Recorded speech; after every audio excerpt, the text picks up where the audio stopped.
Suona la campanella, lezioni finite, ma per una classe comincia un'altra attività. Paletta e ramazza in mano a pulire l'aula, insozzata da troppa maleducazione. Forse gli studenti di una classe seconda della scuola media Mantegna di Treviso possono aver pensato uno scherzo in prima battuta, ma quando l'hanno visto nero su bianco in una missiva del preside hanno capito che non era così.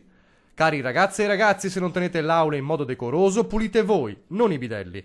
E lo farete durante la seconda ricreazione, alla fine della quarta ora. Nel caso non sia pulita a dovere, vi fermerete anche dopo la sesta ora, firmato il dirigente scolastico Mario Dalle Carbonare.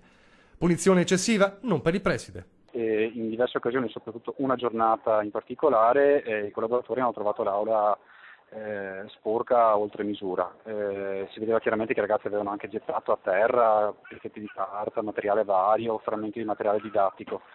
A quel punto ho chiesto ai collaboratori di non pulire in attesa che i ragazzi rientrassero perché a quel punto spettava a loro sistemare una situazione che avevano creato volontariamente. Da lì è nata l'idea di dire ai ragazzi, di chiedere loro di prendersi cura della loro aula, prima di tutto non sporcando, e nel caso in cui avessero sporcato, soprattutto oltremodo, di provvedere alle pulizie. Una volta tanto, in un mondo scolastico spesso caratterizzato dalle barricate dei genitori, le famiglie stanno dalla parte del preside. I genitori sono stati informati, chiaramente hanno partecipato anche loro, sono dato una mano anche a condividere con i ragazzi questa idea. Un esempio lodato anche dai vertici della regione. E credo che sia un minimo di educazione. Allora, se arrivano male educati a scuola, tocca rieducarli in qualche modo, e credo che questo sia veramente un bel segnale. Niente di straordinario, ma il buon senso, credo, quindi io apprezzo questa iniziativa.